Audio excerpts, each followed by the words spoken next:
Evening, everyone. My name is Jyoti Sharma, and this is week 7. The live session will be from 6 to 8 p.m.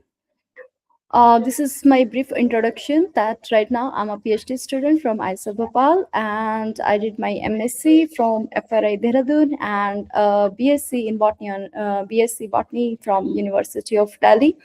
And I already have taught some NPTEL courses that I have listed in this slide. So how we will proceed as like from week 1 to week 6, we will start with a lot of MCQ question and we will have some discussion on each of these questions, and that's why your participation is highly valued. Whatever you are thinking the right option, please write in the chat box. You can also communicate.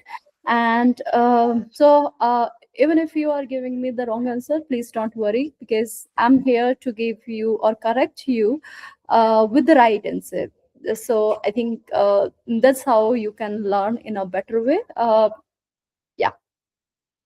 So I'm just giving you the brief introduction that how we started and how. So at what point we are right now.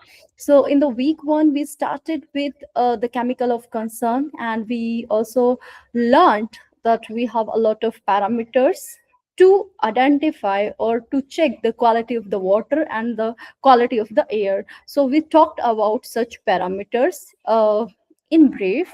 Then we moved to the second week, and that second week was the most important week, I think, because that was the foundation of this course, because we talked about the partition coefficient.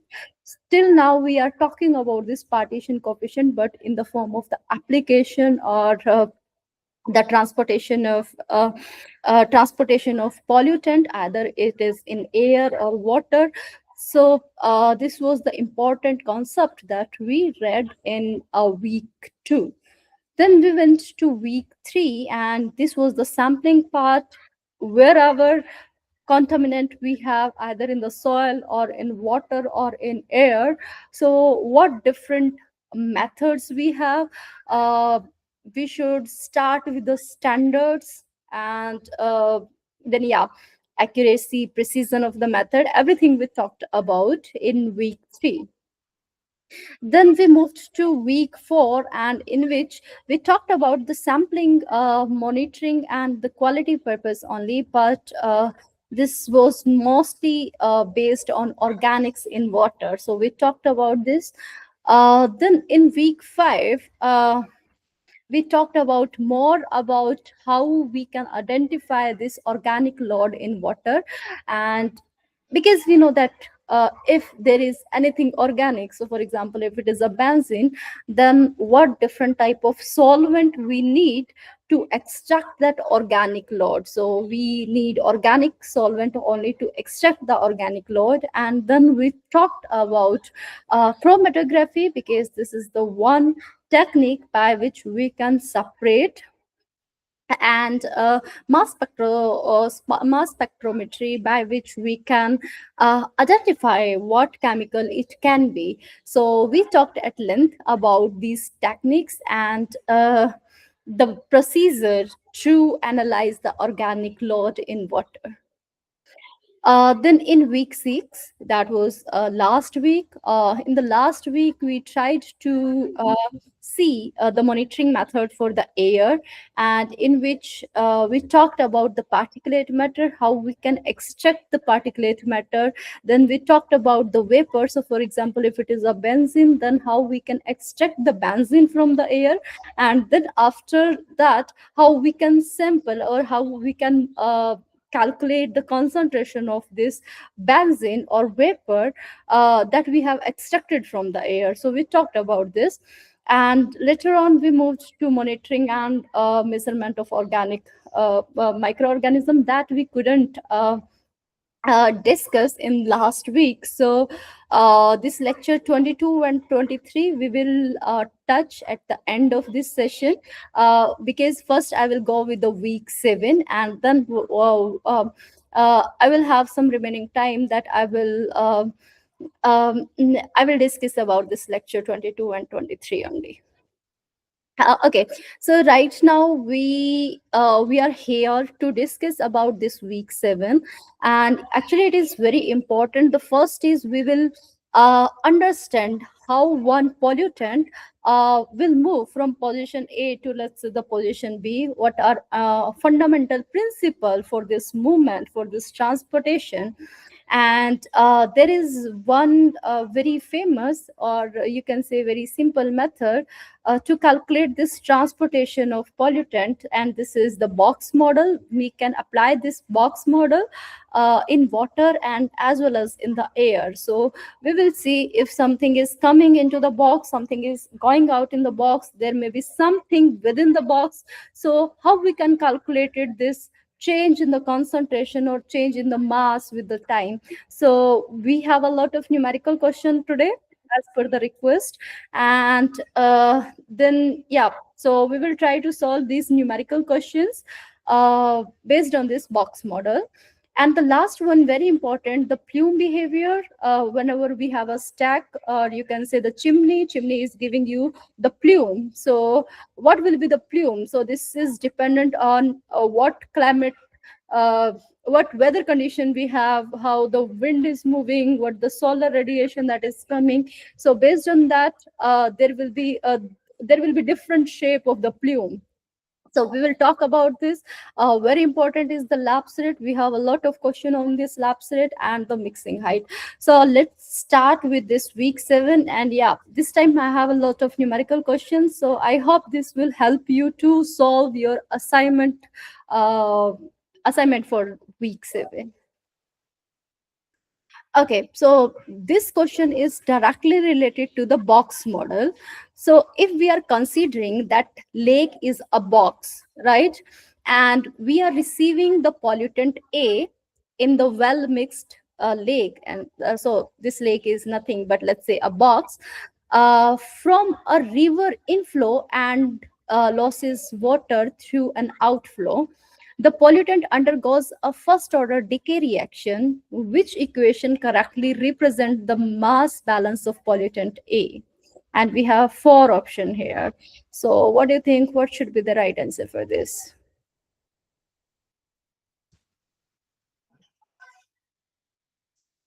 So this is something like that. If I'm drawing this as a box, and this box is nothing but the lake, let me take the pen. So let's say this is the lake, and we are considering this lake as a box, and then there is the pollutant A is coming from some river to this lake, and it so this is the river inflow and lost water through the outflow, and A is also going out of this lake. And if there is some so let's say the concern here, uh, there was the concentration, let's say, I'm assuming X concentration. So there will be a first order decay reaction here. So there will be the decay reaction, and that's how the concentration will be reduced while it will be going outside of this lake, and the now the concentration or the mass will be Y. So which equation correctly represent the mass balance? We are talking about the mass. So what do you think? What should be the right answer for this?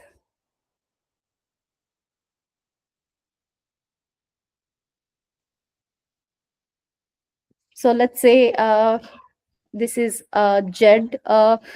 JED pollutant will be reduced, and that's why Y will be equal to X minus Z, because this Z is nothing but there was some reaction, and because of that reaction we lost the X concentration or mass, you can say.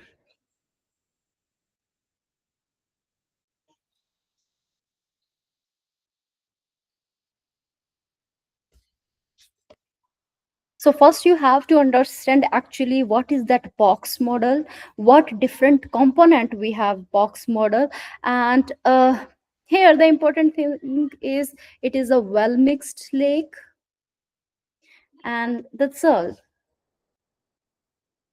So we have three component actually here. The first is we are having it inflow, there is an outflow, and there are some reaction. So we have these three terms, and then we want whatever we will have inside this lake.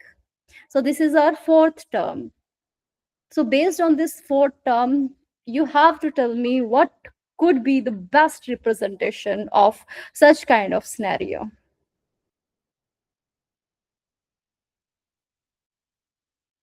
You people can give me the answer, and please don't worry because I'm here to correct you.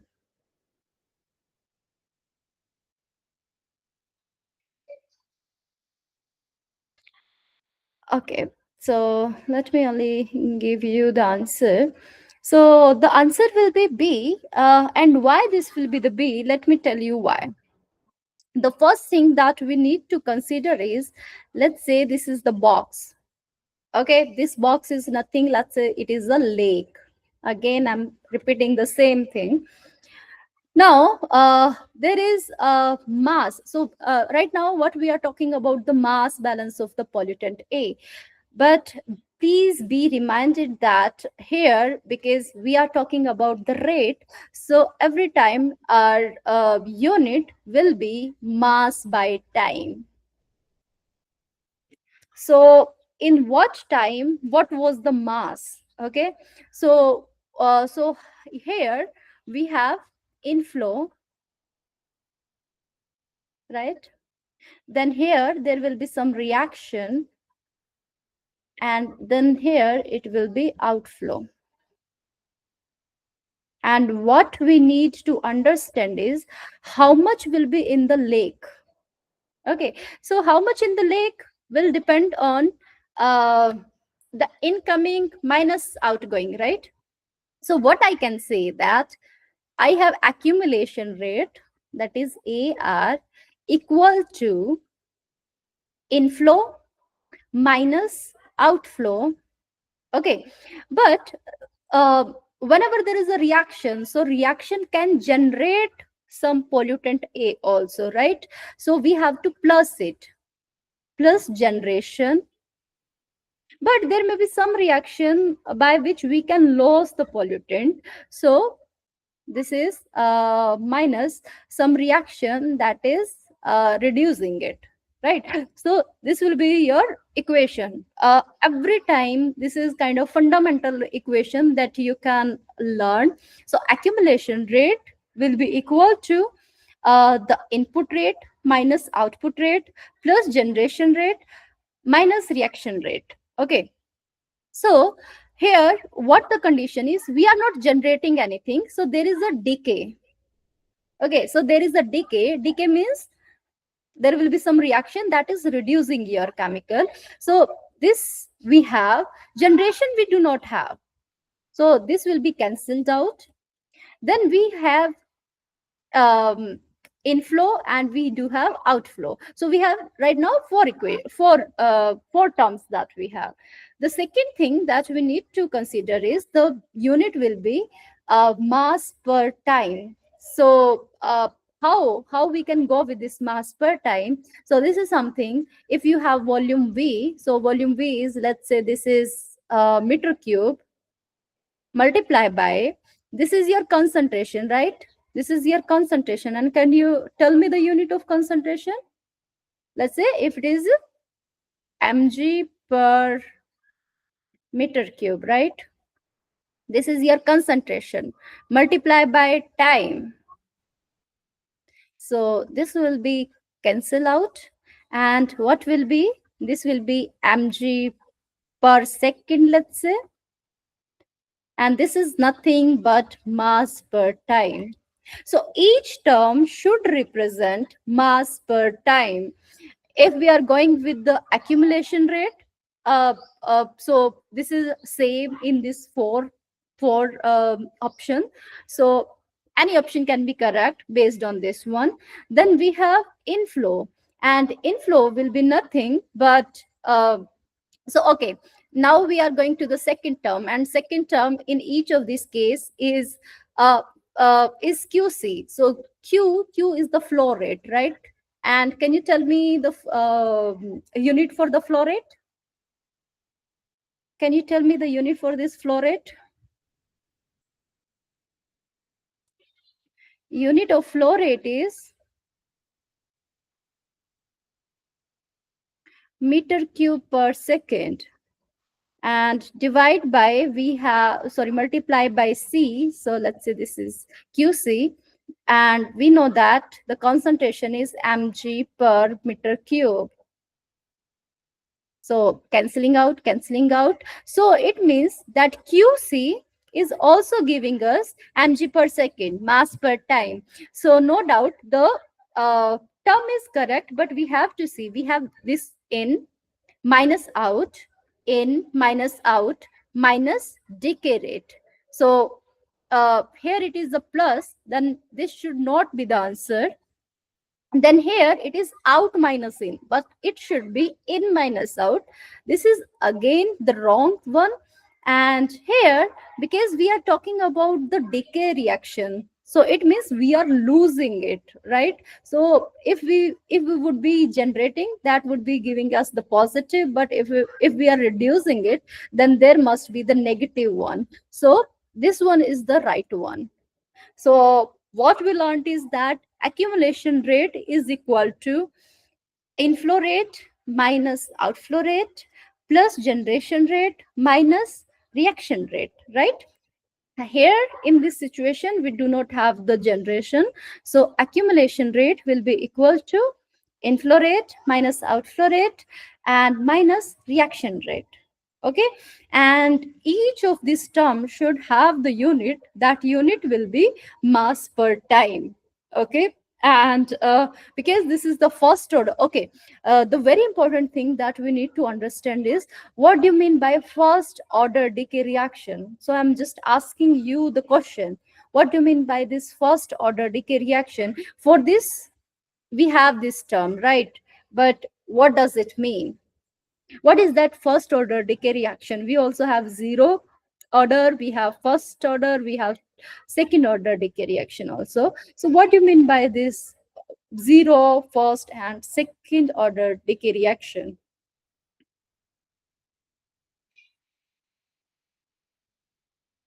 Can you write in the chat box, what do you understand by this first order decay reaction?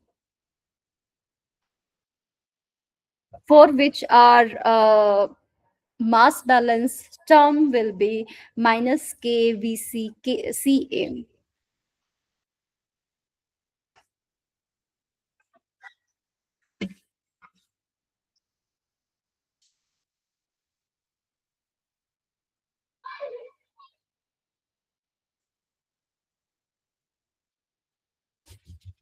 Okay, so let me tell you what it is. But right now, I think it is very clear that YB is your answer. Why not A, C, and D? Now we are going to, what do you mean by first order, zero order, and the second order reaction?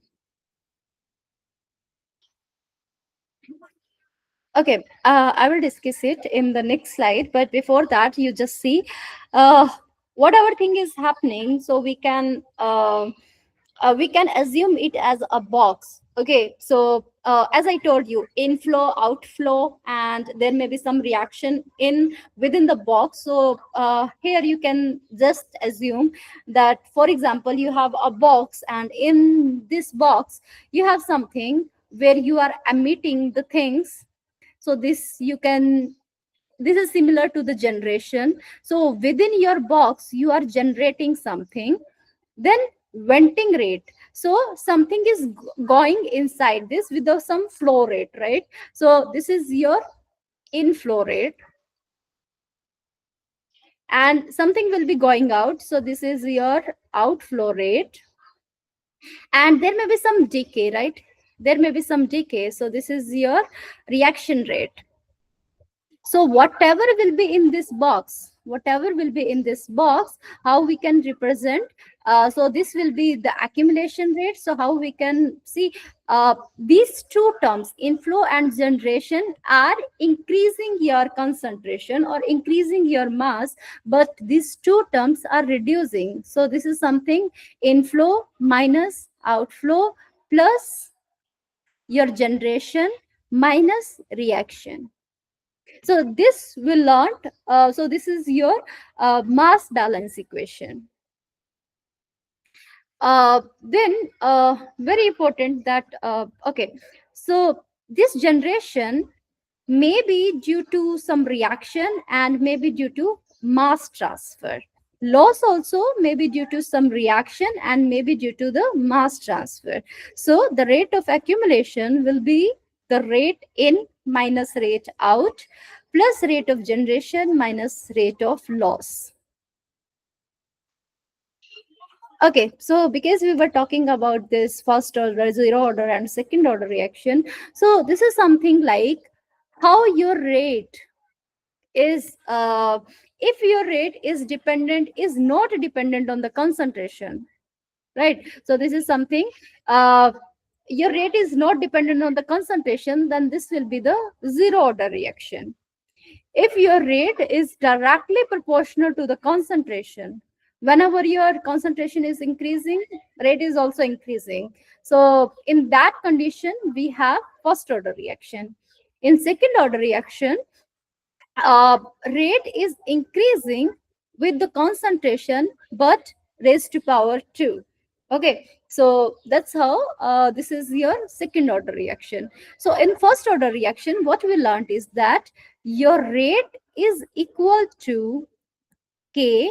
This is the constant and this is your concentration. So we can write is Kc. Okay, but because we know that we need a term into we need term in mass per time. So for that we have to multiply this with volume, right? And that's how what we got. Let me show you again. That's how this one. Minus KVCA. This is we got from our first order decay reaction. So I think now it is very clear based on this scenario what will be your equation. And if you have some values, you can easily calculate either concentration or the rate. I think this is not important for right now. Okay. So last question was based on the lake, but here what we are assuming that we have completely mixed air box over a city. So what we are assuming is that over a city we have air, and we are assuming that this is a box. Okay, receiving pollutant emission from vehicle at rate E and loses pollutant due to wind ventilation with flow rate Q. There is a no chemical reaction.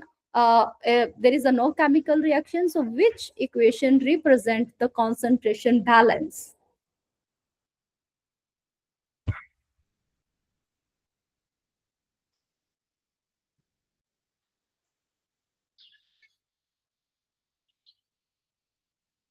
What do you think? What should be the right option for this? So let's say this is your air.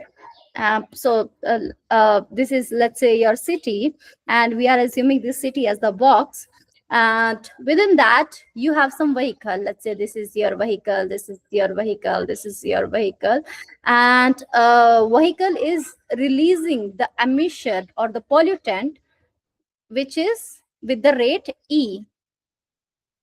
Okay, and then we are losing some of the pollutants. So let's say there is a pollutant A, um which we are generating at the rate E, and then there is the loss of the pollutant due to the wind ventilation, and this has flow rate Q.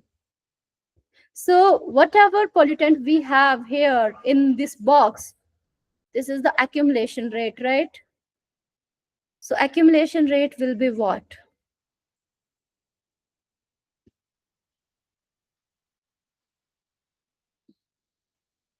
Each term should have the unit mass per time. The second thing is, as I told you, accumulation rate is equal to inflow rate minus outflow rate plus generation rate minus reaction rate.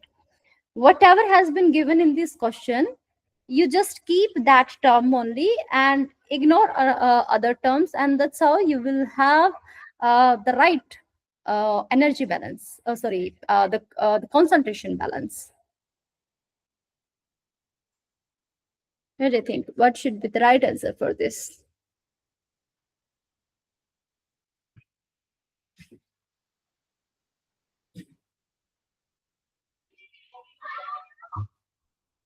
Any estimation or any approximate uh, answer, or the more hint should I give you?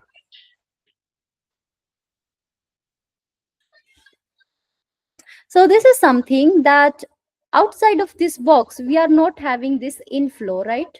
So let me write once again that equation. So accumulation rate is equal to inflow plus generation within the box. So this inflow is from outside of the box, you are having something. Generation is within the box, you are generating your pollutant, minus whatever is going outside, and you are also losing it by the reaction. Okay, and this will be your accumulation rate. In that, in this situation, we are not getting anything from the outside. So here we do not have the inflow rate. Okay, we are generating, and what we are generating, we are generating it from the vehicle. Within in the box we do have vehicle, and vehicle are generating this pollutant at the rate E, and just see the unit, this is mass per time. So we are so this G is nothing but this is E. Okay. Okay, now we are going to add loses pollutant due to wind ventilation. Okay, so there is some outflow of your pollutant, right? With the volumetric flow Q. So minus, if it is a Q, then there should be C also, QC, because this QC will give you the unit mass per time. And then they said that there is a no any chemical reaction. So this is also not here. So this is the AR, right? And then we can write this AR, accumulation rate, as volume multiplied by the concentration. So this is same in these four options, but we are more inclined to this E minus QC, right? So this should be your right answer. A answer is the right one. If you have any problem, you just let me know, I can repeat this, but it should be in like it should be very clear in your mind why A is the right answer, why not B, why not C or D. You just let me know and I will clear it again. Okay, we talked about lake, right? We talked about lake, we talked about air. Now the next question is on river. So let's say river is flowing, and some segment of the river you are assuming as the box. So let's say this is box that you are assuming from the river, and what you got is that you are receiving pollutant A from upstream flow Q with concentration C in. So so what you are getting is you are getting pollutant A that have flow rate Q and that have the concentration C in. So it is incoming. Okay. And then pollutant is removed only through sedimentation at rate RC. So sedimentation is what? Sedimentation is the removal, or you can say it is the reaction rate, you can also say, but this is removal. So here we are removing this A with the removal rate RS, and so that's how we are removing it. So the next question is how much A we will have in the river for this box. This is very simple. You're having something with some flow rate and with some concentration you're having in this box. Then you have sedimentation, and because of sedimentation you are losing your pollutant A, but there is nothing going out. because it is not mentioned. They just said that pollutant is removed only through the sedimentation. So right now we do not have outgoing, right? We do not have outgoing, and we do not have generation term. But what we have, we need to calculate accumulation rate. And what more we have? We have incoming and we have removal. And this removal due to the sedimentation, so you can assume it as a reaction by which we can removing. And if it is removing, then there should be the minus sign. So can you tell me now what can be the right option for this? We do not have outgoing, we do not have generation. So we have three terms. Accumulation will be equal to incoming minus and losing this pollutant due to the sedimentation. Now you just need to fill everything with the individual terms. So for accumulation rate, this is V multiplied by dc by dt.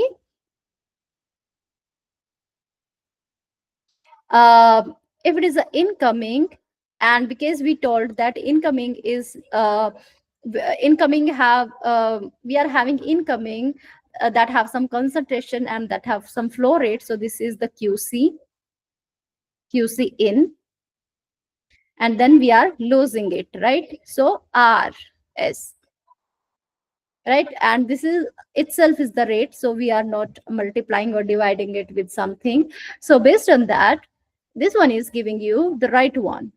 The first one here, it is a plus, but we are because of the sedimentation, we are at the loss of the pollutant a, so this should be plus, sorry, it should be minus. This is here we should have incoming minus loss, right? Or you can say getting more minus losing it, so it is the reverse case. So this is again is not the right option. This one is the right option, as I already have told you. And here we do not have the losing term, that is the due to the sedimentation. So that's how this is again the wrong. So we are coming up with only option C. That should be the right one option.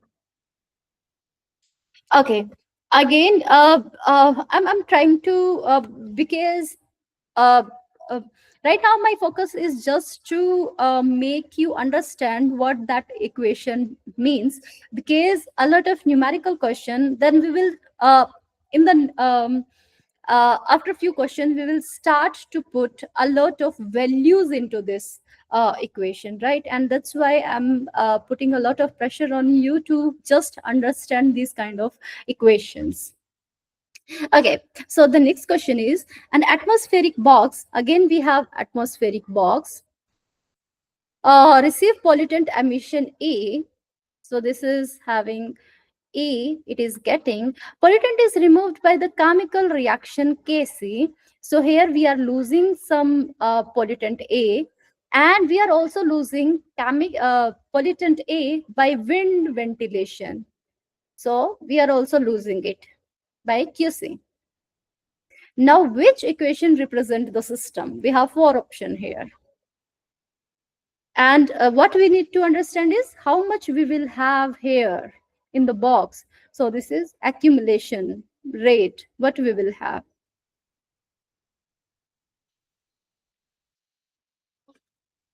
Right? So you just need to tell me what should be the right answer for this.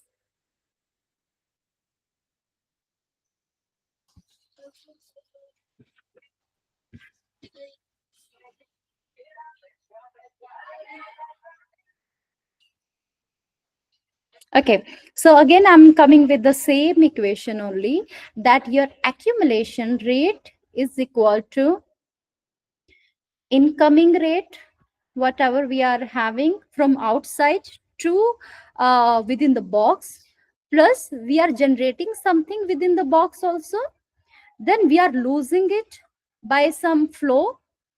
So this is outgoing, and we are also losing it with some reaction.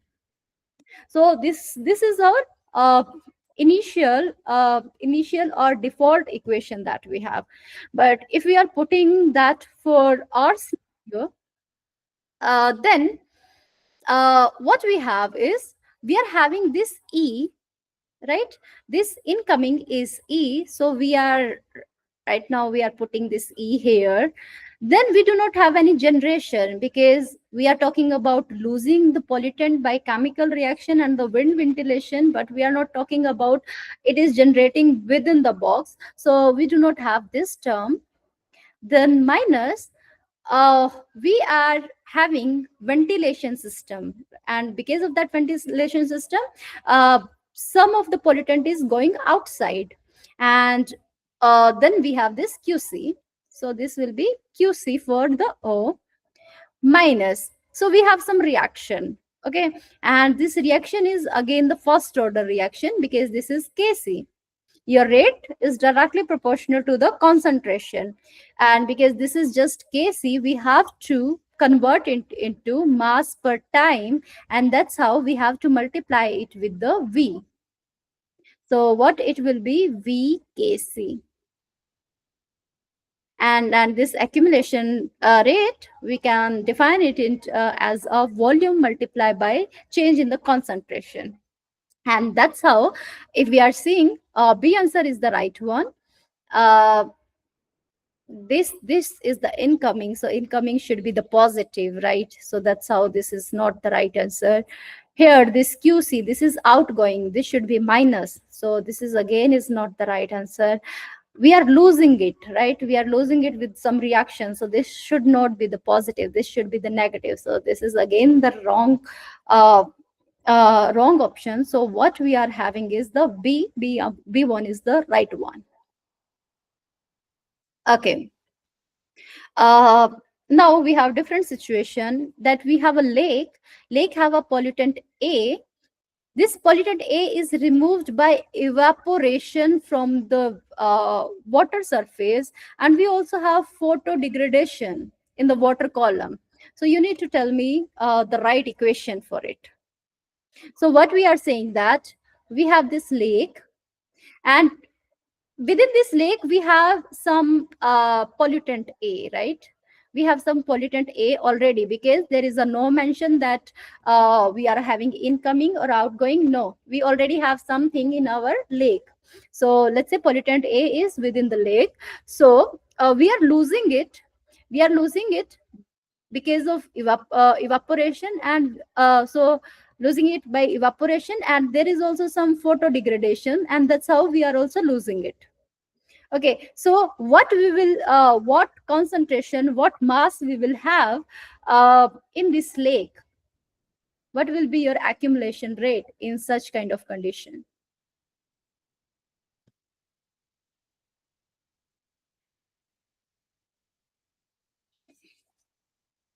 I think such kind of question you have in your assignment, so yeah, you can solve it very easily. So what we have is that already we have some pollutant A in the lake, so we are not having the incoming, and we also do not have the outgoing with some flow rate, but we are losing the chemical. And how we are losing? We are losing with the evapotranspiration, and we are also living with the photodegradation. So what should be the equation for that?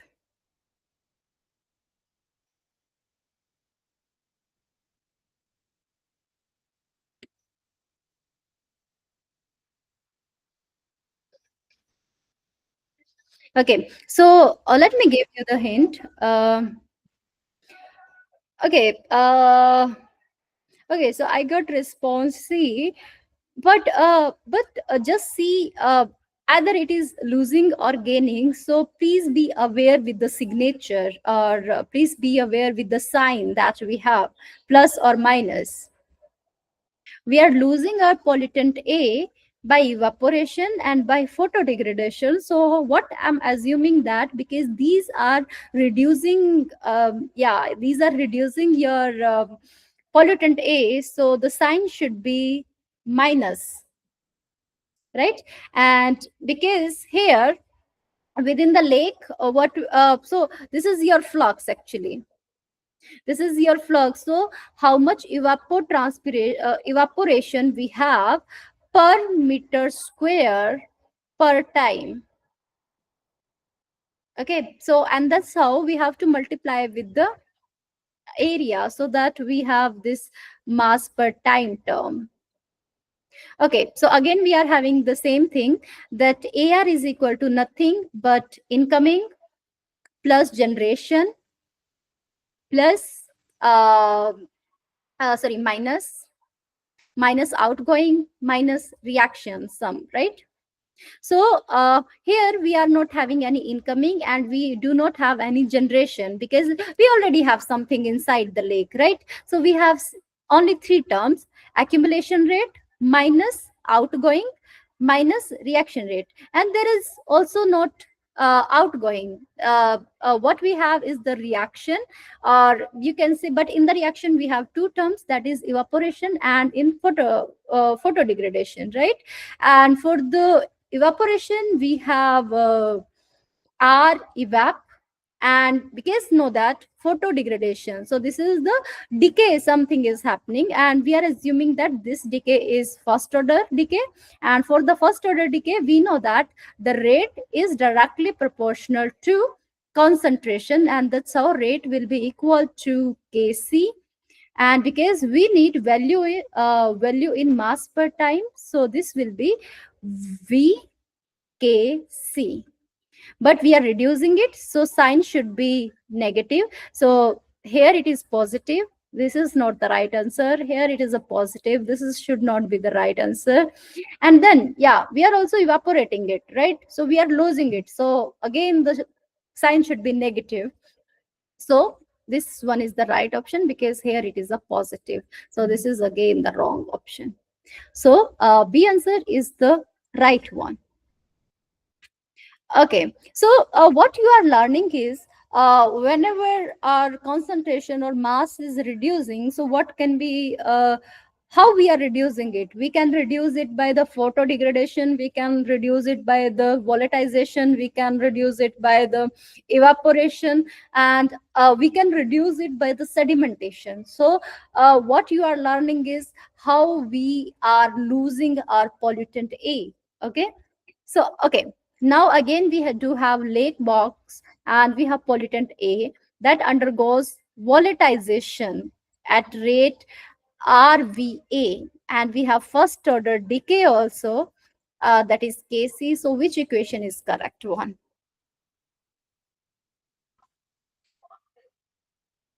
I think very much similar to the last question that we had.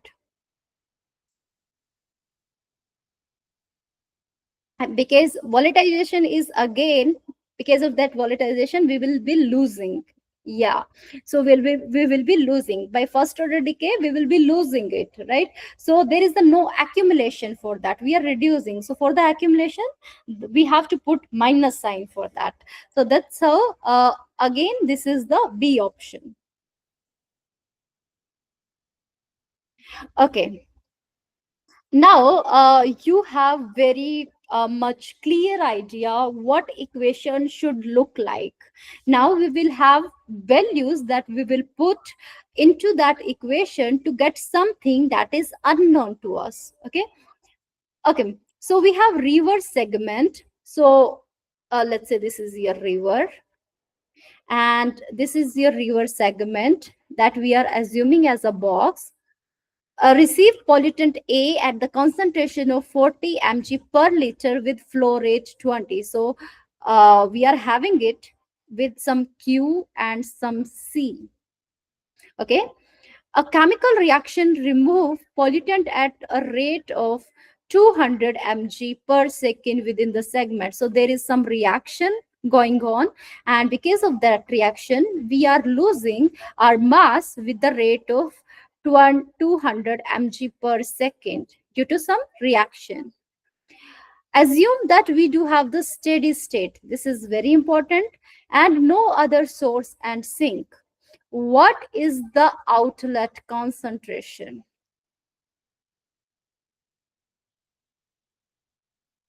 what will be your outlet reaction, outlet concentration? So Q1 C1. So you need this C1.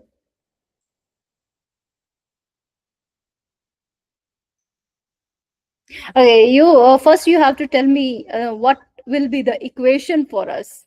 If we will have the right equation, then we can put easily the values into that equation, and that's how we can solve it.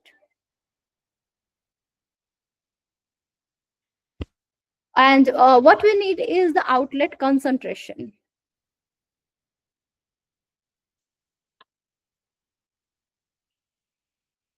And what important we have is the steady state. Steady state. So what do you mean by this steady state?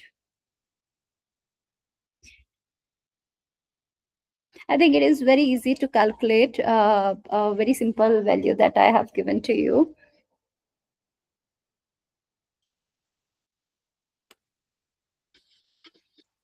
So, okay. As I told you, we have accumulation rate that is equal to inflow plus some generation minus outflow minus some reaction. Okay, if it is a steady state, so what does that mean? Steady state means here there will be no accumulation, so accumulation rate will be equal to 0. So this is 0. Okay, then we are having incoming rate, right? So incoming rate is the concentration that is coming, that is 40 mg per liter with the flow rate of 20 liter per second. So this is liter that we can cancel out, and then what we will get is the, so here this is 40 multiplied by 20, right, for this I. Then there is a no generation because it is not written that we do have any other source. We do not have any other source. So what we can say is that this one is, we do not have this one, right? Then we need to, this one is your outgoing, and outgoing means you will have some flow rate and you will have concentration, and you need to calculate that concentration. Then you have the reaction, right? By reaction you are removing 200 mg per second. You already have that unit, so you do not need to go with that kcv, but already you have this 200 mg per second, so you just need to put value here. Okay, and this is how what you will get is qc is equal to, I'm moving it to the left side. So QC will be equal to 800 minus 200. Okay. And because we need the concentration only, so you have to multiply this with the Q. So this C will be equal to 600 divided by your flow rate. So this flow rate, we already have that flow rate 20 liter. So what we are assuming that what the flow rate we had in the river, the outgoing flow rate will be the same because it is a river, right? So we are assuming it is the 20. So what should be the right answer?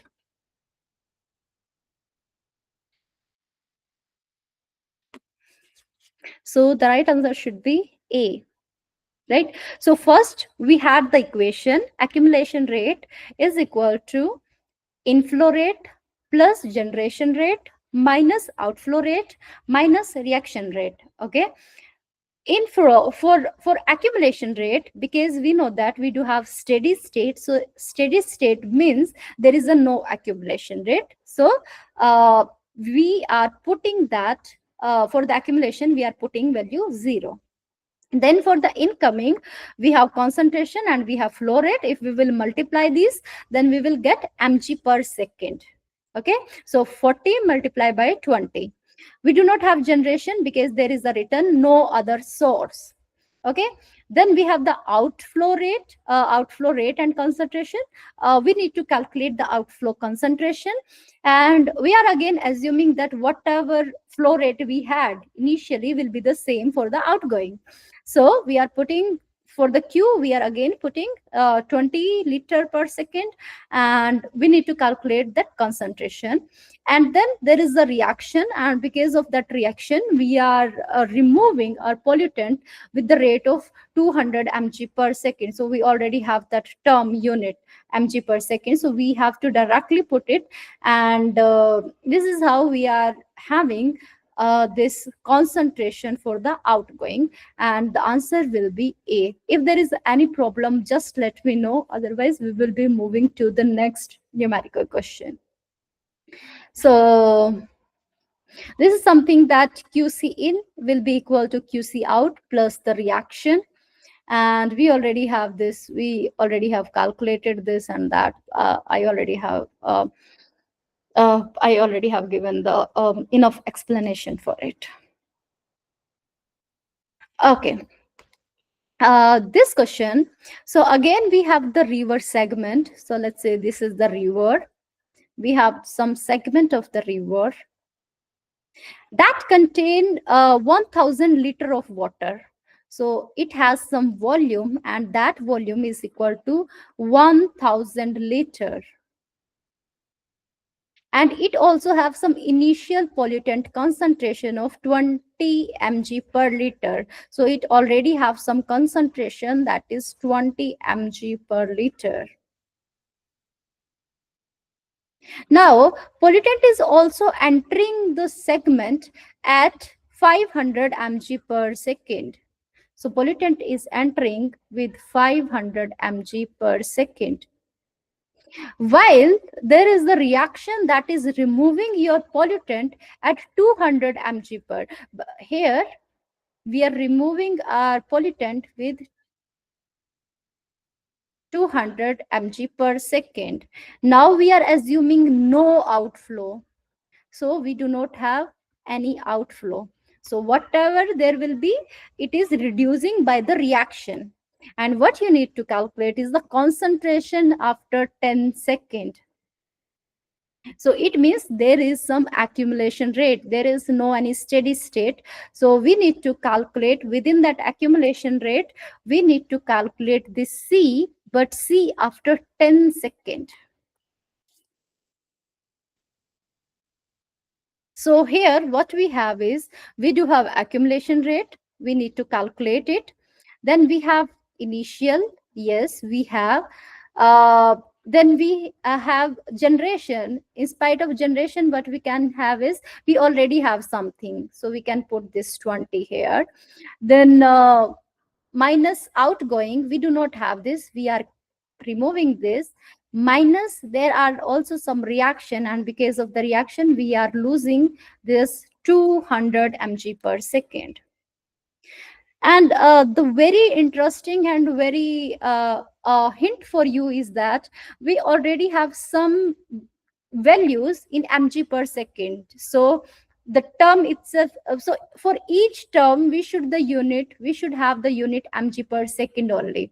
So if you are already having the values in mg per second, then you have to put it directly into that terms.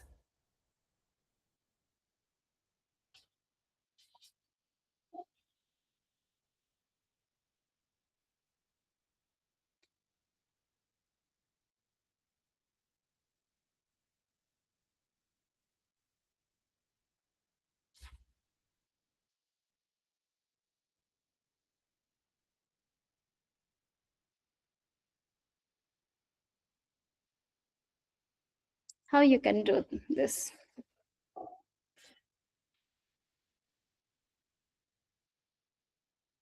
There is any way by which we can do this?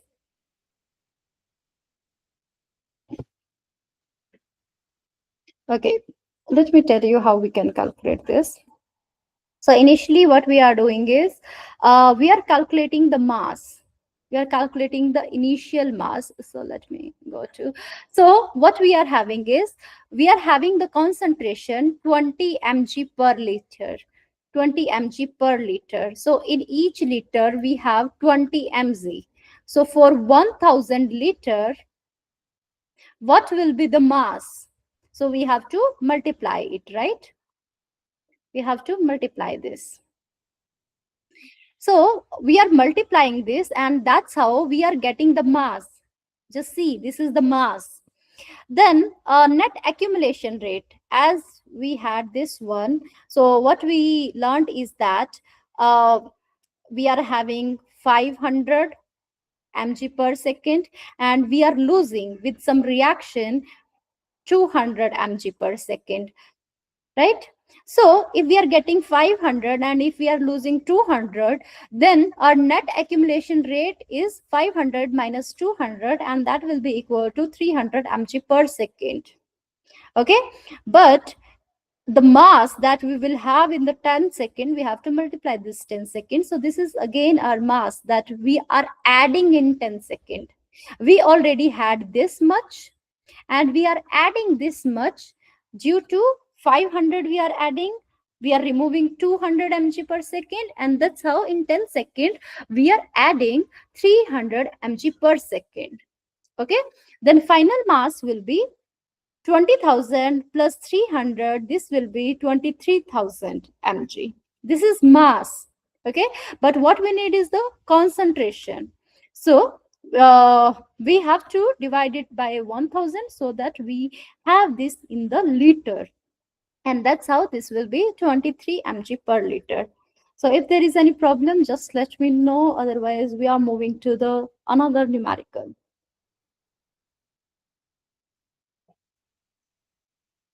Okay, so the the conclusion or the crux of every time whenever we are calculating, thank you, Lakshmi. So whenever we are calculating, just the thing that we need to consider is the proper equation, and in that equation just keep in mind the unit. At last our unit should be something like mass by time, so something like mg per second for each of this term.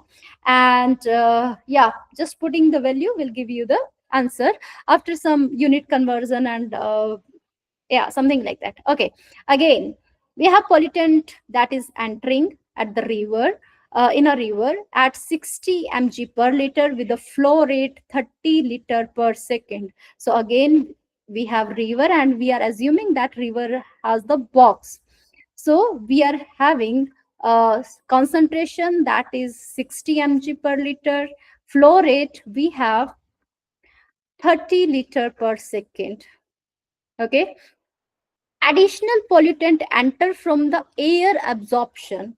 So additionally we are having it, and this is 150 mg per second. Just see that for this we have to multiply this q with the c, so that we have our term in mg per second, right? But for addition, uh, like if it is coming from the air absorption, it is already giving you 150 mg per second, so you do not need any back equation, back calculation that we need to do. No. Then what we are assuming is the steady state. It means our accumulation rate is equal to 0, and there is a no reaction, so your reaction rate is also 0. So what you need to calculate is your outlet concentration, and if it is a concentration, right, then there must be term qc for your outlet, or so this is out rate. So what your equation will be, so this is ar is equal to I plus some generation minus outgoing minus there is a some reaction. So here accumulation rate is equal to 0. For the I incoming, we have QC. Let's say this is QC dash. So we have QC 60 multiplied by 30 plus generation. So we are getting it from the air absorption. So we are just putting the value 150. Then we need to calculate the outlet concentration. So minus Q dash C dash. So we need to calculate that C dash. And because it is the river, then at the starting point and at the end point, the flow rate will be the same. So this we can assume as the 30 only. So this we can assume as the 30 liter per second. And then there is the no reaction. So this is also 0. So everything is given. Just we need to calculate this C, right? There should be no problem with this. And unit are also same, mg per liter. So initially concentration was mg per liter that we are entering into the river, and the concentration that we need also in mg per liter, and flow rate is liter per second. I think everything is fine. You just need to put into the equation, and that's how you just need to calculate the C. So can you calculate it quickly? So this will be 65, and let me show you how we can. So this is your incoming. So incoming is your QC.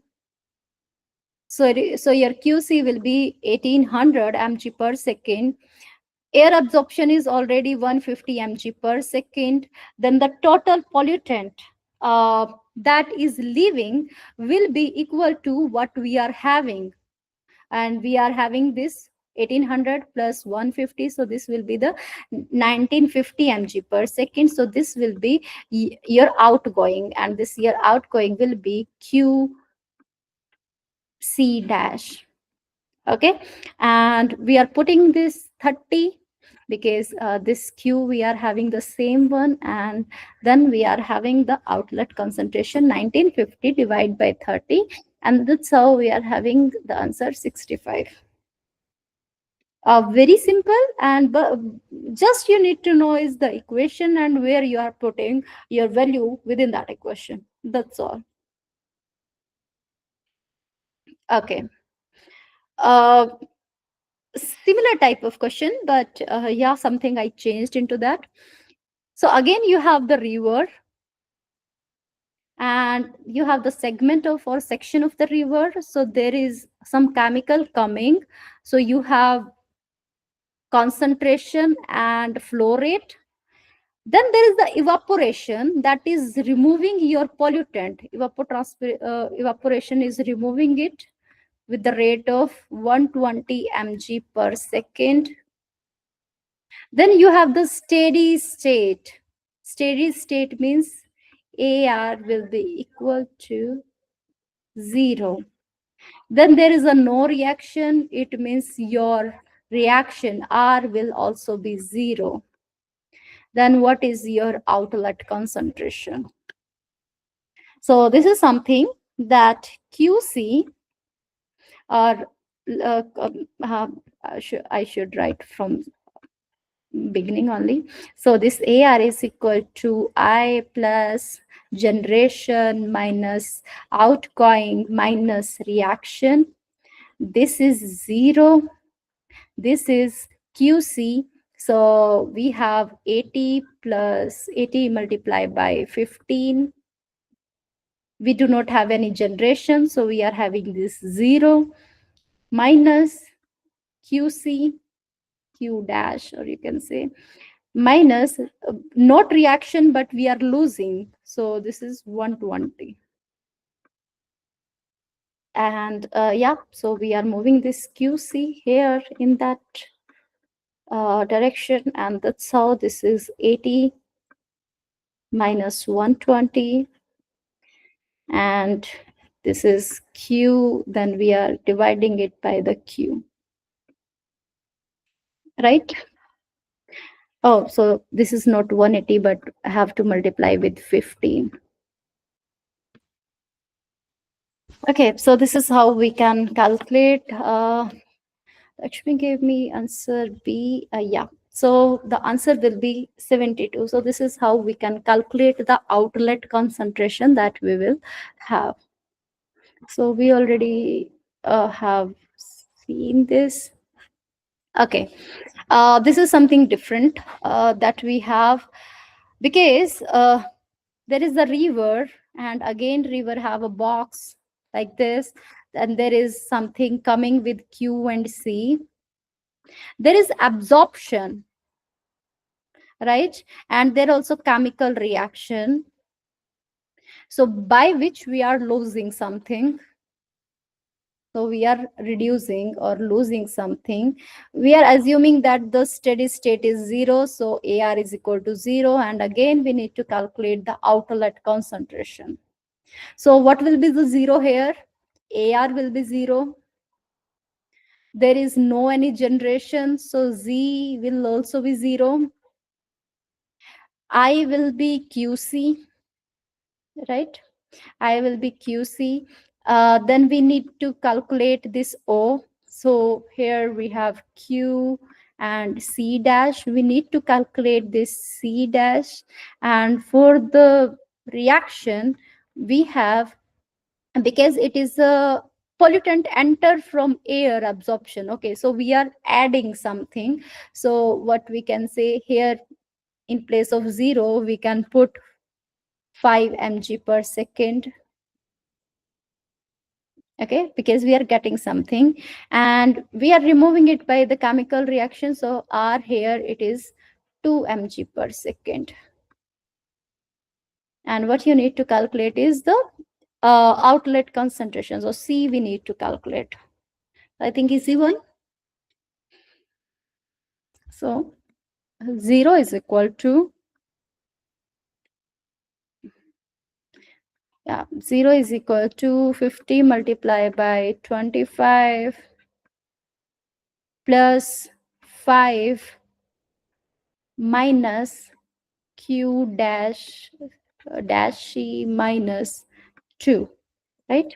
And that's how you will get, okay, I got the response from Lakshmi, that is B. Let me see. There may be some calculation mistake, or let me see how it is. So, yeah, so something that only you get it. So we are having this I, this is QC. Then after absorption, we will get, so this is a total that we are having. Then we have to subtract, and then this is our flow rate, and that's how we will get this answer. Is it okay? This is A. Yeah, thank you. Okay, so we are moving to the next question. Little different. Okay, so now we do have volume. This volume is the new concept for you, but yeah, we have a lake. Lake have some volume, and it already have some pollutant concentration. So lake have volume and it already have some concentration, that is 10 mg per liter. Pollutant is also incoming, so this is 600 mg per second. There is some evaporation, and that is removing 100 mg per second of the pollutant, and you need to estimate the concentration after 20 seconds, assuming no outflow. So there is no outflow, so there will be some accumulation, right? There will be some accumulation, there will be AR, right? And this AR, either because there is the accumulation, so this will not be the QC, right? If it would be the outflow or inflow, then we will have that flow rate, right? But if it is the accumulation rate, then this will be something like volume multiplied by dc upon dt. So change in the concentration multiplied by volume will give you mg per second, right? So because this is, let's say, liter multiplied by mg per liter multiply by time t. So this L will be crossed. So this will be mg. So this T is nothing but, let's say, second. So mg per second. So yeah. So your accumulation rate here, this will be the term that we have to consider, because this is not outflow. We can't have this flow rate, right? So yeah, and you need to calculate that concentration after 20 second.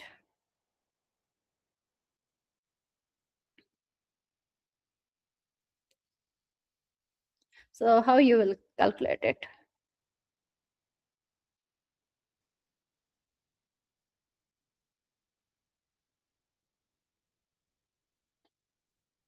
So what you can do is, first you can calculate the mass that we will have inside the lake, and then what will be the mass after 20 second. Then we can remove the evaporation part, and then what we will get will the concentration that we will have in the lake. So let me give you the explanation here. Okay. So, okay. So first, initial pollutant mass that we already have. So we had the volume, right? We had the volume and we had the concentration. If we are multiplying these two things, then what we will get is the mass. So what we got is the mass of that pollutant in the lake. Okay. And then the net accumulation. We know that this 600 mg per flow, there was the inflow, but removal is 100 mg per second. So the net accumulation rate is 500 mg per second. Okay. So after 20 second, how much we will get the mass? So this is 500 multiplied by 20. So this will be the 10,000 mg mass we are adding in 20 second. Okay. But we already had this much mass, and this much mass we are adding. So the total mass will be 2 multiplied by 10 raised to power 7 plus 10,000. So the new concentration will be, we have mass divided by volume, and that's how the new concentration that we have in the lake will be 10.01 mg per liter. So what we are calculating? First we are calculating the mass. Uh, so yeah, let me going to this question again. Let me remove it. So let's say this was your lake.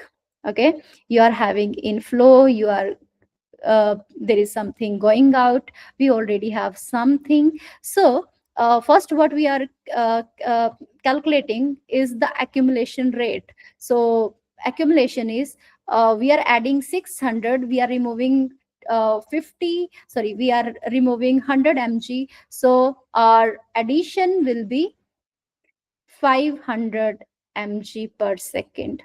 Okay. So this is the additional that we are adding into the lake. And because we need to calculate it for the 20 second, for in the 20 second, the total mass will be, so the mass that we are adding is 500 multiplied by 20. So this will be your 10,000. So 10,000 mg you are adding. Okay, 10,000 mg you are adding, but you already have mass, and that mass that you already have is 10 mg per liter multiplied by 2 into 10 raised to power 6. So this much mass you already have. So you already have mass 2 raised to power 2 multiplied by 10 raised to power 7. Okay. So the total mass that you will have is, you have to plus it, right? And then this will be your total mass, and we know that mass by volume will give you the new concentration.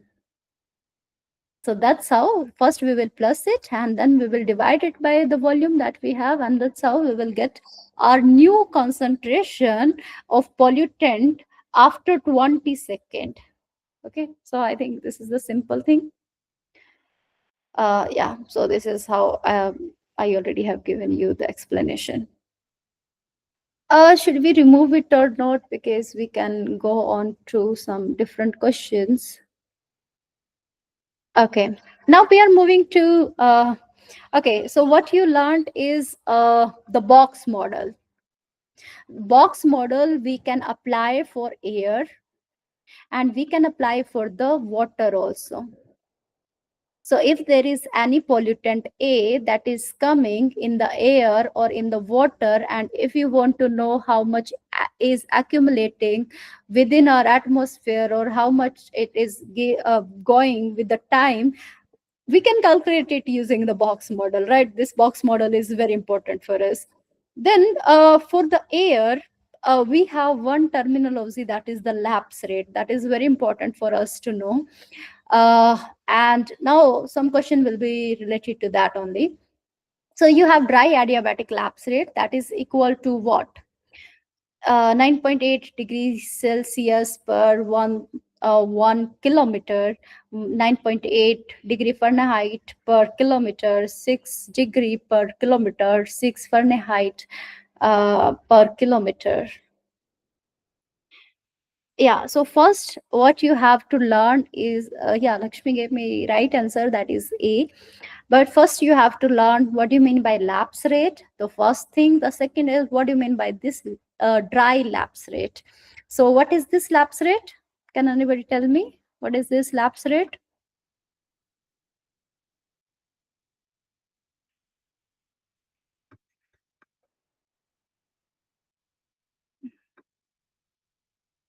So this is something that we have temperature versus height or altitude. So whenever you are going to the higher altitude, your temperature will be reduced. Okay. So a reduction, so the decrease in temperature with the height, decrease in temperature with the height is nothing but the lapse rate. Okay, and when it is adiabatic, so adiabatic without losing the energy, if the parcel is going up in the height, and that's how the temperature will be reduced, then that condition will be the dry adiabatic lapse rate. And because we do not have moisture in that air parcel, and there is a no any out boundary energy transfer, so that's how this is adiabatic. And this is the value is typical for this DALR is 9.8 degrees Celsius per kilometer. So what we are learning is that if our air is dry, or if our air parcel is the dry one, then our air will be cool at the rate of 9.8 degrees Celsius per kilometer. So per kilometer, there will be the reduction of the temperature by 9.8 degrees Celsius, right? So A answer is the right one. And right now we are talking about this part only, because in this part only our temperature is reducing with the altitude. The reverse case is for the stratosphere. Mesosphere is like the troposphere only, and thermosphere is like the stratosphere. So because air pollution is mainly present in this area up to 20 kilometer, or you can say 20 to 15 kilometer.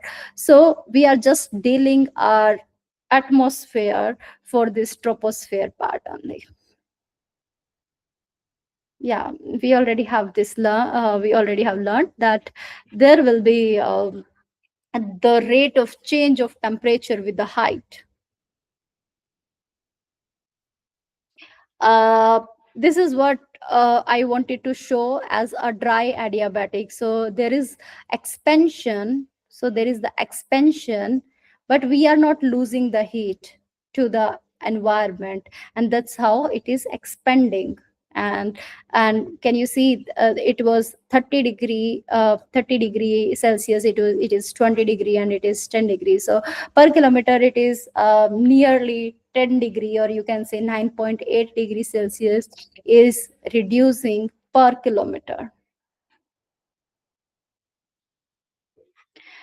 Okay, there is some derivation. I think you can go with that derivation. So if it is a dry adiabatic, so this is a minus 9.8, or approximately minus 10. So this is minus 9, because this is the change change in temperature. So either it is degree Celsius or Kelvin, so that doesn't matter. And that's how. Okay.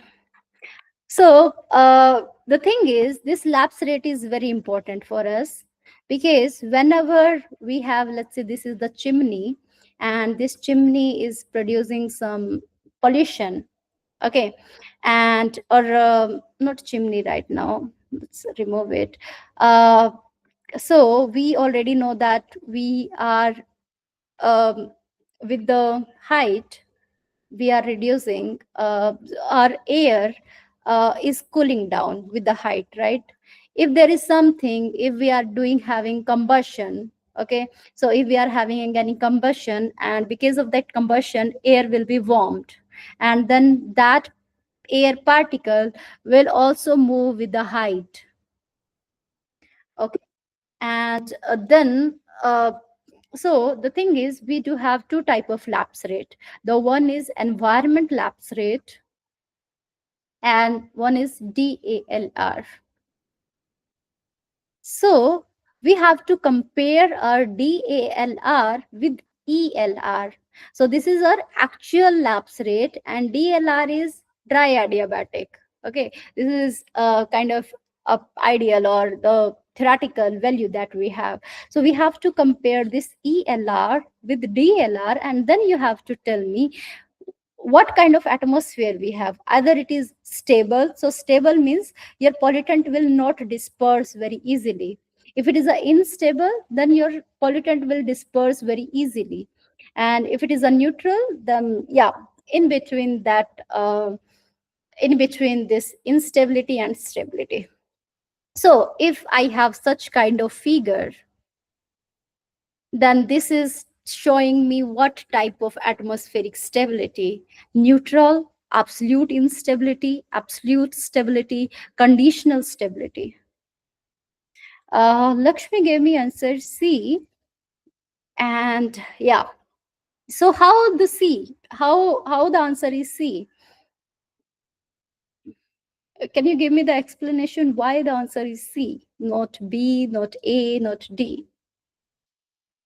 So as I told you, what we are doing is we are comparing our DALR with ELR, right? So what we can see is, this ELR, our environment is cooling slower, right? Environment is cooling slower. But if we have that DLR is cooling. So this temp, can you see that there is the less altitude, but it is achieving that temperature, reduction in the temperature. So what we can see is that our environment is cooling slower, right? But our air parcel is cooling faster, right? If our air parcel is cooling faster, then it will come back, it will return to its original position. It can't go up. Okay, and that's how it will create absolute stability condition. I have some explanation here also. So you have so you have to see the temperature of your air parcel and temperature of your air, and in the form of so this we will get from ELR, and this temperature we will get from DLR. So at some height, let's say that height is H. At some height, if our parcel temperature is more than our air temperature, then that parcel will go up. Okay, and that's how this will create unstable condition. Stable condition means your temperature of the air is more than the parcel. So here, this condition is what it's showing. As I told you, this is the cooling rate is slower for this ELR.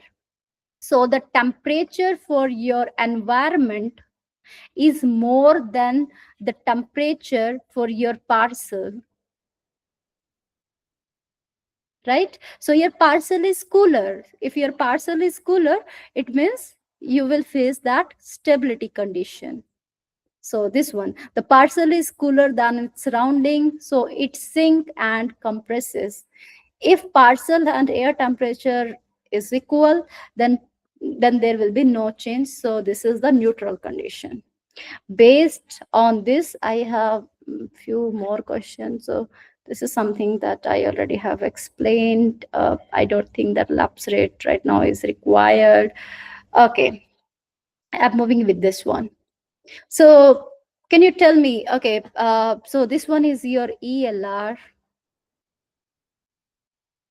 and one is your DLR, and one is your SLR. So just assume that either of these two, one is DLR.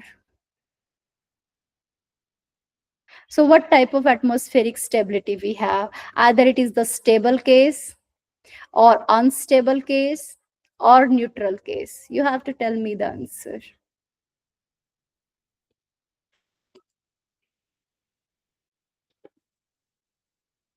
What type of atmospheric stability we have? Either it is unstable condition or stable condition or neutral condition.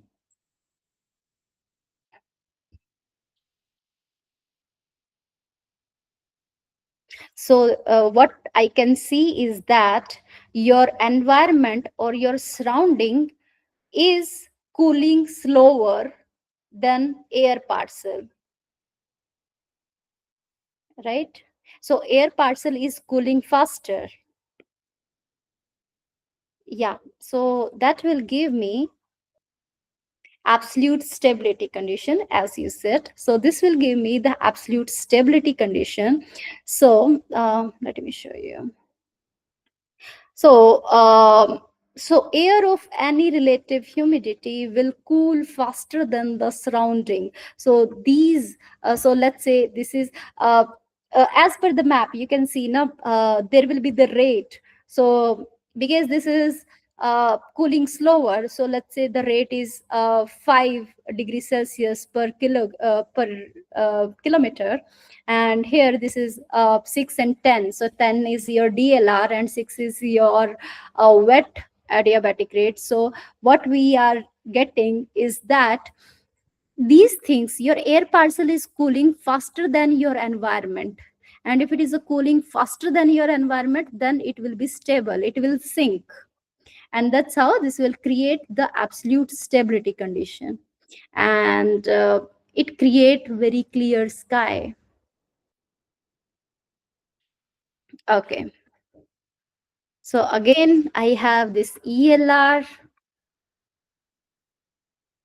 and these are your DLR, and this is your SLR.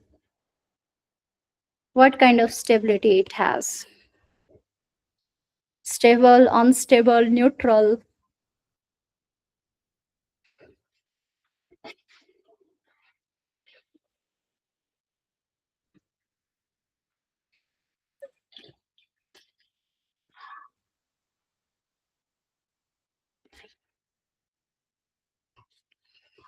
So what I can see is that my environment is cooling faster as comparison to my air parcel. Yeah, so this will create unstable condition because my environment is cooling faster than my air parcel. Yeah, so here let's say this was 12 kilometer 12 degrees Celsius per kilometer. We are assuming this 10 and then 6. So sorry, this is your wet and this is your dry adiabatic, and what we are learning is that uh, uh, air of any relative humidity will cool more slowly than the environment, because this is our environment is cooling very fast, the rate is fast, this is 12, right? and therefore always be warmer than the surrounding. So if it is a warmer, so if your air parcel is warmer than the surrounding, that means your air parcel will be buoyant and will rise like hot air balloon. And that's how this will give me the unstable condition. Okay. Now, I have ELR, and that ELR is in between DLR and SLR. So what kind of atmospheric stability I will have?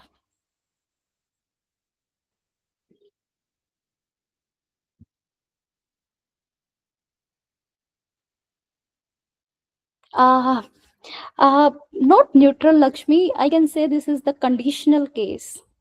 Whether my air parcel is dry or my air parcel is wet.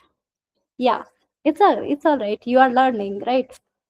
So what we are getting is we have this ELR, and we have DLR and we have SLR. So we have to see our the nature of our air parcel, whether it is wet, or you can say whether it has moisture, or whether it is uh, mm, whether it doesn't have the moisture, right? So this is your conditional stability. So what we are saying, that your ELR is falling between DLR and SLR. So this is your DLR. So whenever you have high rate, that high rate will be the lower one, right? So because this is the rate is very high, that's why at low height only this is achieving more cooling, right? And that's why this will be DLR. If it is a 10, then let's say assuming ELR is 8 and it is a 6. So you have to see our air parcel having the moisture or not. If it has a moisture, so if it has a moisture, then it will act as the SLR. Okay, so if it has a moisture SLR, it means your environment is cooling faster than your air parcel, so air parcel will rise. Okay, but reverse case, if your air parcel is following this DLR, if your air parcel doesn't have that moisture and have just it is just the dry air, it means your air parcel is cooling faster than your environment. So it means it will create the stable condition. Okay, so this is conditional stability that we can say, based on whether our air parcel is following SLR or DLR type of condition. Okay, so I think you can write the answer for this. So this is your ELR. ELR is aligning with one slope. So no doubt this should be neutral, right? This should be the neutral, but what kind of neutral? Dry neutral or wet neutral?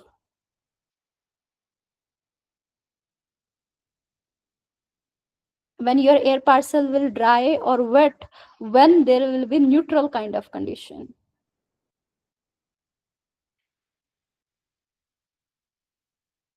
So whenever slope is higher, so slope is high here.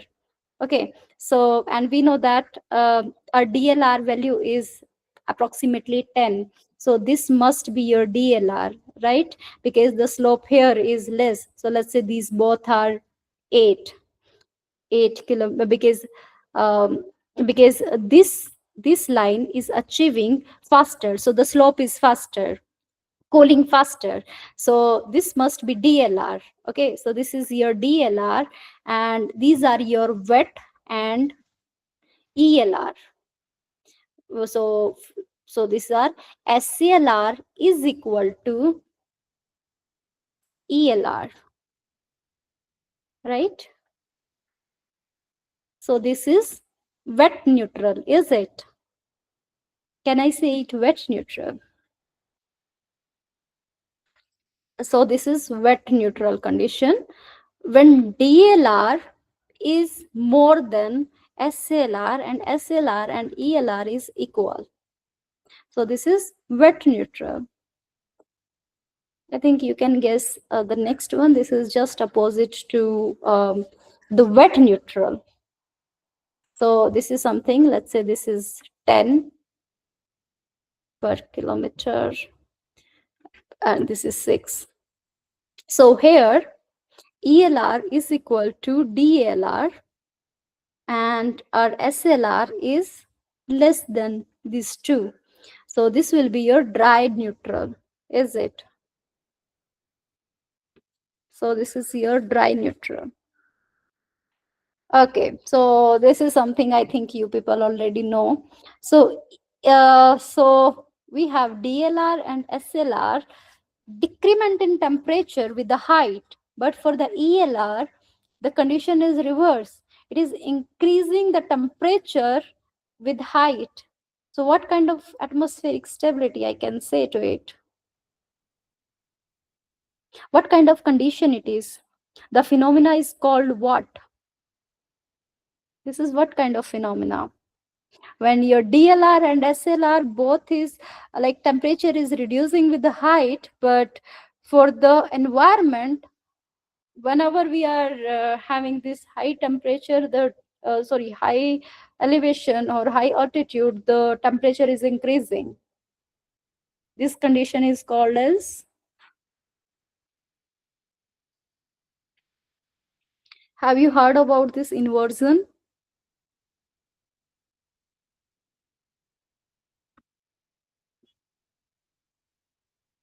So this is inversion. So inversion is nothing but whenever temperature is increasing with the height, so this condition will be known as the inversion, and this is highly stable condition. Highly stable condition. So this is something extreme stability. So what we learned is based on where our ELR is and then where our SCLR and DLR is, based on that we can estimate whether our atmosphere will be stable or not. Okay, how does the heat released by the condensation affect the wet adiabatic lapse rate? And you have four options. It has no effect. It intensify adiabatic cooling. It mitigate adiabatic cooling, resulting in warmer air. It cause air parcel to become completely saturated.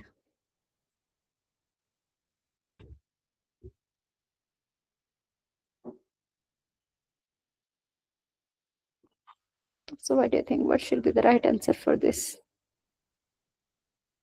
What is the role of condensation effect in wet adiabatic lapse rate? So what we learned is that if it is a DLR, then the lapse rate is something like minus 10 degrees Celsius, right? But when it is SCLR, the lapse rate is nearly to minus 6.5 per kilometer. So it means when your air is drier, then the lapse rate, the slope is very high. It is giving you the high cooling.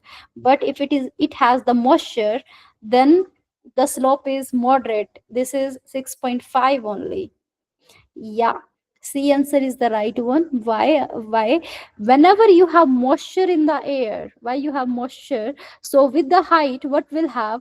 Condensation will happen, right? And condensation will release a lot of energy, and that energy reduce the temperature decrement, right? So it will, so initially it was 10 degree Celsius per kilometer, but because it will gain some energy, because of that the rate will not be the same. Rate will be reduced from 10 to 6.5 degree. So it means it mitigate the adiabatic cooling, and that result in the warmer. So that's why DLR is near to 10 degree Celsius, but if it is the moisture if we have in the air, then this will be 6.5 degrees Celsius, because there is some energy, that energy will warm the air, and that's how the slope will not be as steep as we have for the DLR. So that's how C answer is the right one. Okay. Now again we are coming to that equation that we learned, mass equation. So in a well mixed lake system, which assumption is made about pollutant concentration? Concentration varies linearly with depth. Concentration is uniform throughout the lake. Concentration increases near the outlet. Concentration depends only on evaporation.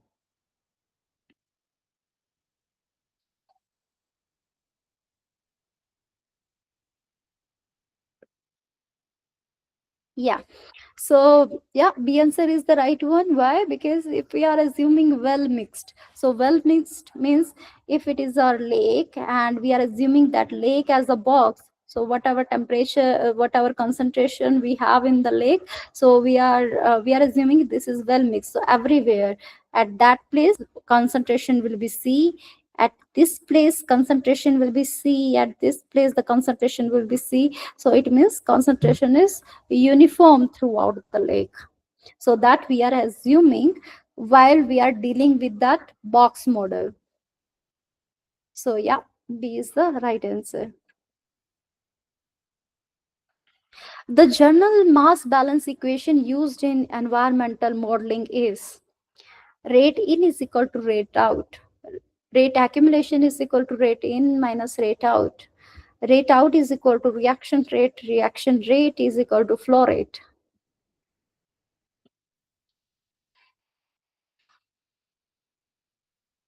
Yeah, so B answer is the right one. So the rate accumulation is equal to rate in plus minus rate out.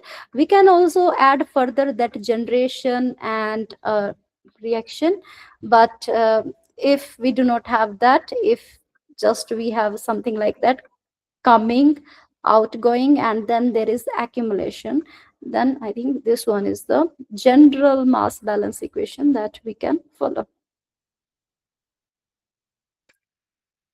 So if we do have unsteady state system, which condition is true?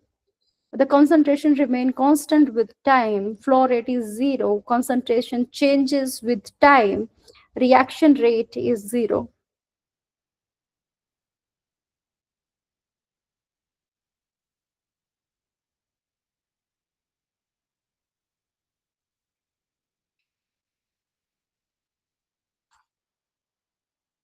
Yeah. So C answer is the right one, that our concentration change with time. Uh, Otherwise, in the steady state, there is accumulation is equal to zero. So if there is a no accumulation, it means our concentration is not changing with the time, right? But if it is an unsteady state, it means we are accumulating something. So our concentration is changing with the time. So C answer is the right one. You already have learned this, right? Accumulation is equal to input minus output plus generation minus loss. And if this accumulation rate dm by dt is not equal to zero, it means our concentration is changing with the time. Okay. We have a lake, and lake have a volume that is 500 meter cube, and your pollutant concentration increase at the rate of 0.002 kg per meter cube per hour. What is the rate of accumulation of pollutant mass in the lake? So it is something that just what we have is uh, pollutant concentration increases. So we have something AR, right? So we need to calculate AR. We need to calculate AR, rate of accumulation, and because here it is already written that pollutant concentration increases, so this is something very much related to AR only. But we need to calculate AR using this one and using this one. So how we can do this? And we know that, right? As I told you from very first question, that each term will have the unit mass per time, right? And in this question, we have pollutant concentration increasing with some rate. The unit is given. We need to calculate the rate of accumulation, and we know that each term has the unit mass per time. So what we will do? We will multiply it. Yes, so we will multiply it. So if we are multiplying this 0.002 kg per meter cube per hour with 500 meter cube, or we have to divide it, we have to multiply it, right? So if we are multiplying these two terms, then what we will get is the rate of accumulation. So yeah, so this is something like rate of accumulation is equal to, we learned about this, right? Volume multiply by concentration per time, how concentration is changing per time, multiply by volume. This is given, this is given, and just what we are having is the 1 kg per hour. Which of the following process represent mass transfer loss from a lake? Chemical reaction producing pollutant, evaporation of pollutant into air, river inflow, sediment formation of water.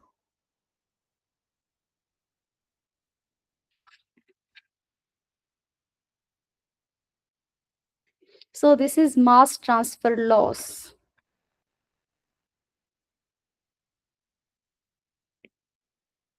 Yeah. So B is the right answer, because this is how, so as I told you, if we have loss and gain, if we have loss and gain of our pollutant, this can be by two way.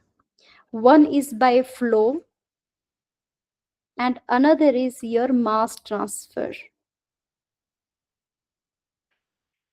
Flow and mass transfer. So let's say if it is a lake, and if there is a river that is giving some concentration, so river is having some concentration and then some flow rate, so this is something we are having gain but with the flow rate. Okay, but if we have some let's say if we have rock here, and that rock have that pollutant A, so it is just releasing it, so we do not have that flow rate, right? So this will be mass transfer. So no doubt we will have the gain of pollutant, but this is the mass transfer. Likewise, we have the loss, so we can lose as a channel, so that will have some concentration and the flow rate, so that loss will be a flow type of loss. And mass transfer means if there is a evaporation, if there is some volatilization, or if there is some absorption on some rock, let's say here on the rock, right? So here we are not considering the flow rate, but we are having the mass transfer, right? So one of the mass transfer loss is evaporation of pollutant into the air. So that's how B answer is the right one. So what you can say is the that we have evaporation, we have volatilization, we have deposition. So these are the mass transfer, but without bulk fluid flow. And that's how these are the loss mass transfer. What is the main purpose of using a box model in environmental system? To stimulate turbulence only, to simplify complex environmental system into manageable unit, to measure pollutant directly, to eliminate reaction processes. So yeah, every time whenever we are the box model, it means we are simplifying the process. Yeah, so B is the right answer for it. If we do have steady state box model, so which condition applies? Accumulation equals 0, reaction rate equals 0, flow rate equals 0, concentration equals 0. Steady state, we already have solved some numerical question when we had that steady state, and we had to make one term 0. What is that term? Accumulation, reaction rate, flow rate, or concentration, that we have to make 0 while solving such kind of questions.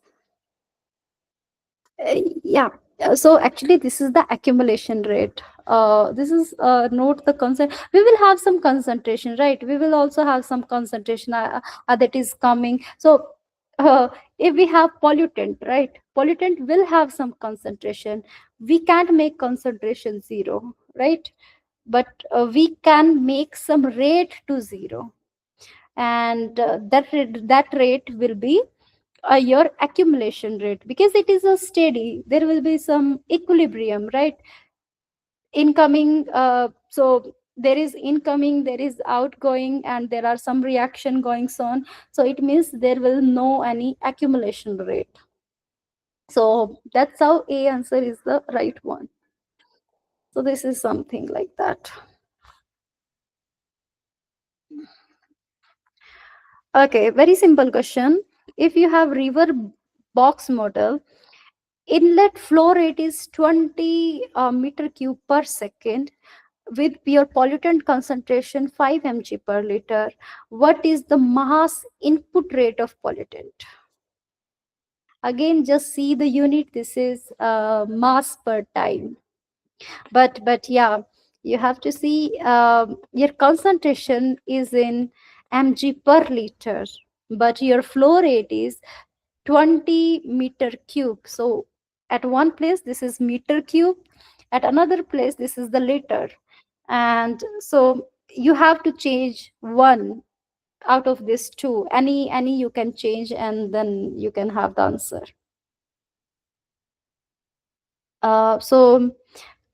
Again, we have to see, this is mg that we want, and then this is okay.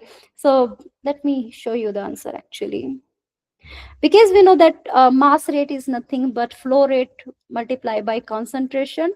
So one we are changing, so if we are changing this meter cube to liter, and we know that 1 meter cube have 1000 liter, right? So if we have to multiply with the 1000 to get it into liter per second, so that's how we got 20,000 liter per second. And if we are multiplying it with 5, then we will get what we will get. Uh, this is something 1 lakh, right? 1 lakh milligram per second.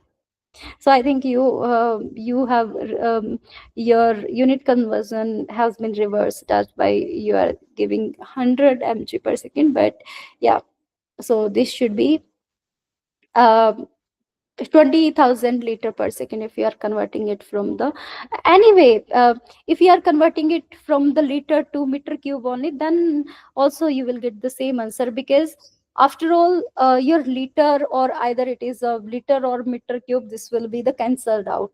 Whatever you will get is the mass per time. So anyway, how you are converting it, you will get the same answer.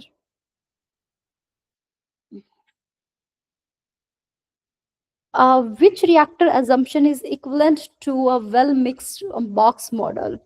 Plug flow reactor, completely stirred tank reactor, batch reactor, packed bag reactor.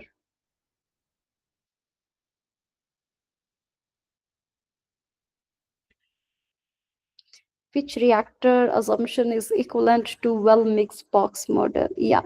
So this is CSTR. So in CSTR, we are assuming that this is well mixed, and that's how we can have all the assumptions related to the well mixed box model for this CSTR.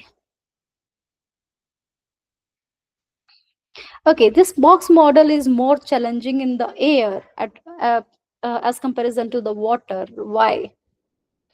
Air density is constant. Atmospheric boundary are not well defined. No reaction occur in air. Wind speed is constant. Yeah. So B answer is the right one, and you already know that.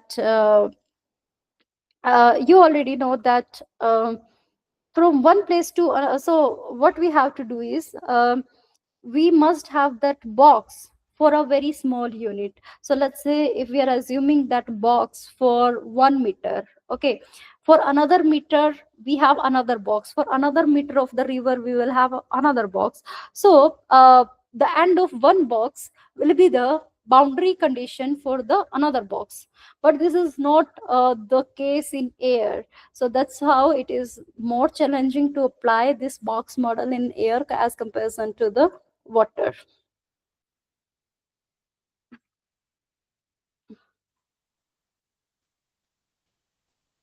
Okay. Again, we have a well mixed lake that have some volume. That volume is 2 multiplied by 10 raised to power 6 meter cube. Pollutant enter the lake, and that rate is 50 kg per day. There is no outflow, there is a no reaction. So what is the rate of increase of pollutant concentration in the lake? So what condition it is? We are calculating the accumulation rate. So this is unsteady state. In unsteady state, we do not have outflow, we do not have reaction. So whatever the pollutant is entering, that will give you the accumulation rate, right? Because the O, that is the outgoing, is also zero, R is also zero, there is no generation. So it means whatever is entering will give you the accumulation rate, right? And here uh, the rate is 50 kg per day, and the volume is given 2 multiplied by 10 raised to power 6 meter cube. So what you have to do is, and what you need is, uh, just see the, I think by seeing the units in the option will tell you what you need to do. So because the unit is kg per meter cube per day, so what you will do?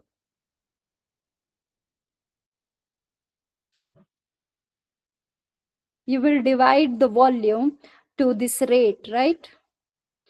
And that's how the unit will be same like kg per meter cube per second.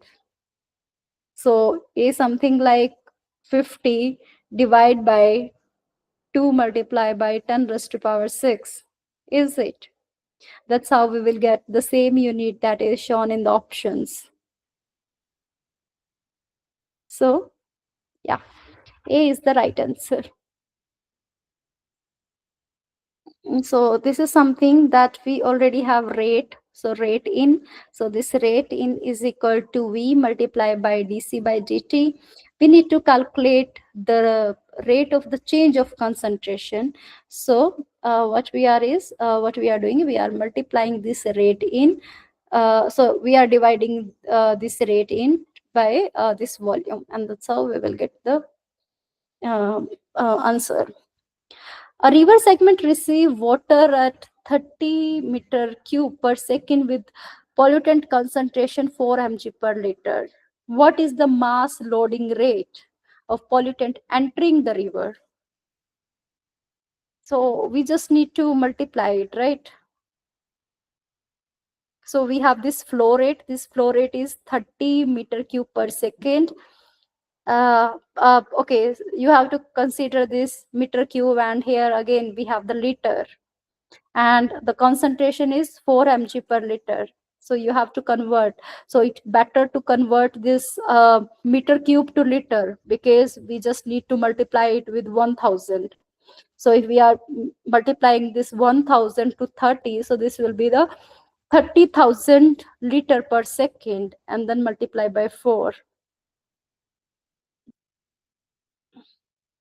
And yeah, you have to see here it was mg, but that's how I made that option confusing. No doubt you will get 120, but 120 in gram or in kg. because here the concentration initial was mg per liter, milligram. So that's how I made little confusing for you, and that's how you got trapped. Someone gave me C answer and someone gave me B. So yeah, B answer is the right one. So this is something like this only. So 30,000 by 4, so you will get mg per second, right? And if we are removing this mg, then we will get 120 gram per second. So please be aware whether the question is asking, the options are in kg or gram or milligram, right? So that's how it can be little trickier. Um, Let me like, these are few questions that I have, but because time is up, then we can. Yeah, there are few question. Okay, so we will have few question only that are left. So we will. Yeah, we will try to solve in the next session. But I think you will get a very clear overview what about the lapse rate, then what is Plume behavior we didn't touch much, but yeah, something about, you learned something about the stability. Then you learned about the box model and how we can solve the questions related to the box model, either for the air or for the water. And the crux of this live session was just stick to the equation, the mass balance equation that you have, and then you will solve your question very clearly and quickly. So thank you so much. We will meet next week, Monday only, 6 to 8. So thank you so much. If you have any problem, you can just let me know. Otherwise, you can leave and have a good dinner.